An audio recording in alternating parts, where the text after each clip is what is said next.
আমাদের কুট্টি বুড়ি হচ্ছে আমাদের বাসার সবার আগে ঘুম থেকে ওঠে। প্রতিদিন সকাল 6:30 বাজতে পারে না সে ঘুম থেকে উঠে যায়। গতকাল রাত 10টার সময় প্ল্যান হয় যে আজকে আমরা সকালবেলা ফুজিসান দেখতে যাব। সকাল মানে সেই একদম 6:30টার সময়। যেহেতু একদম সকাল সকাল বাসা থেকে বের হয়েছি, তাই কোনো রকম জ্যামই পাইনি আর খুব দ্রুতই আমরা পৌঁছাই গেছি। আমরা কিন্তু এখন একদম ফুজিসানের উপরের দিকে যাচ্ছি, মানে যেখানে গেলে ফুজিসানের হাইকিংটা শুরু হয়, এরপরে আর গাড়ি নিয়ে যাওয়া যায় না। সেই ফুজিসানের 5th স্টেশন আজকে আমরা প্রথমবার মতো দেখতে যাব। এখন আমরা যে জায়গাটা আছে এটা হচ্ছে ফুজিসানের 4th স্টেশনের একটু নিচে, মানে একদম 5th স্টেশন থেকে একটু আগে। আর সুহানার কিন্তু এটা প্রথমবারের মতো ফুজিসানে ওঠা। আর আমরা নিজেরাও কিন্তু ফুজিসানে কখনো এত কাছ থেকে দেখিনি। আমরা দূর থেকে ফুজিসানকে দেখছি, কিন্তু কাছ থেকে আমাদের সবার জন্য এটা প্রথমবার। আর এত কাছ থেকে ফুজিসানকে দেখে আমার সেই রকম আনন্দ লাগতেছিল, সেটা আমার চেহারা দেখে বুঝতে পারতেছেন।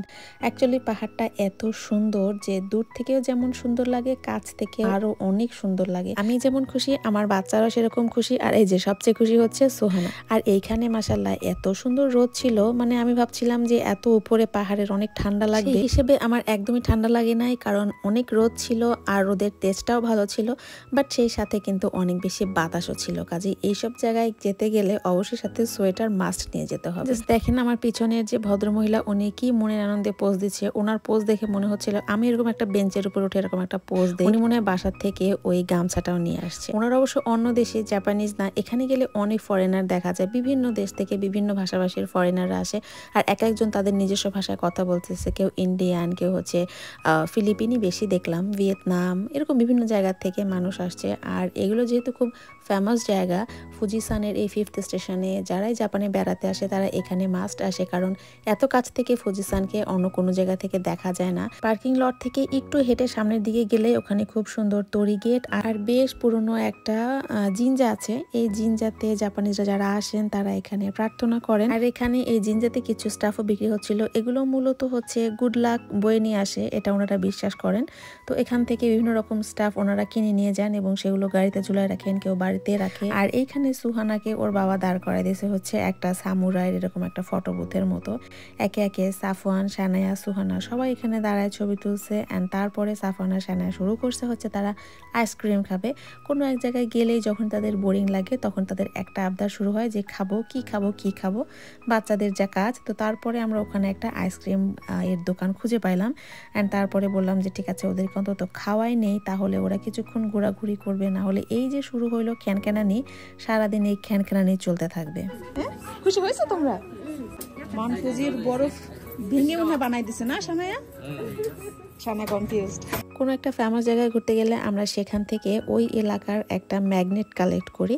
আর এখানে অনেক ধরনের ম্যাগনেট ছিল, বাট ম্যাক্সিমামই হচ্ছে এই জায়গা রিলেটেড না, অন্য জায়গার ভিউ আর কি। 5th স্টেশনের পার্টিকুলার যেহেতু এখানে ম্যাগনেট ছিল না, তাই আমরা এই পিঙ্ক কালারের ফুল ফুটে আছে এইটা নিয়েছিলাম, কারণ এরপরে আমরা এইখানে বেড়াইতে যাব। নর্মালি জাপানে অনেক ধরনের আইসক্রিম বিক্রিত হয়, বাট এই যে সফট ক্রিম, এটা হচ্ছে জাপানে খুবই পপুলার একটা আইসক্রিম। এখানকার যে ক্রিমটা আর কি, এটা খুবই একদম মানে মিল্কি একটা টেক্সচার আর খেতে খুবই মজা। এবং আপনি জাপানের যে কোনো ফেমাস কোনো জায়গায় যান বা কোনো পার্কে যান যেখানে ফেস্টিভ্যাল হচ্ছে, সেখানে গেলেই এরকম বিভিন্ন ফ্লেভারের সফট ক্রিম ওনারা বিক্রি করে দেখবেন। এই যে বাচ্চারা, ঠান্ডা কেমন?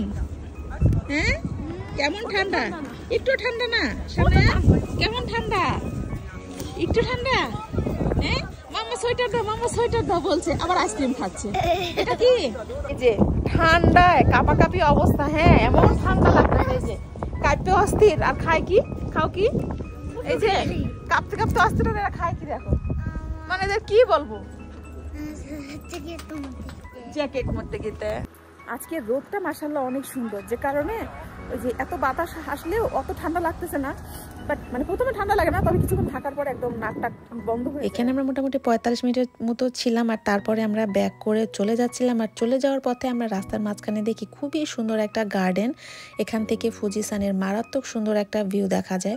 আর যেহেতু পিঙ্ক কালারের গাছগুলোতে পুরো বাগান হচ্ছে চেয়েছিল, এটার নামও হচ্ছে সুৎসুজি। ওই যে রাস্তার পাশে যে জাপানে হয়ে থাকে না, ওইটারই একটা মনে হয় ভেরিয়েন্ট হবে। আর এখানে পিঙ্ক সাকুরা ফুলও ছিল আর সাদা সাকুরাও ছিল, যদিও সাকুরা ফুল অলরেডি ঝরে গেছে, কিন্তু পুরো গার্ডেনে যদি আর 2-1 সপ্তাহ আগে আসা যায় তো এখানে মারাত্মক একটা ভিউ পাওয়া যায় তো ফুজি সানের সাথে। সাফনের বাবাকে এত রিকোয়েস্ট করলাম যে তুমি একটু নামো, সুন্দর একটা গার্ডেন একটু ছবি তুলে, বাট সে নামবেই না।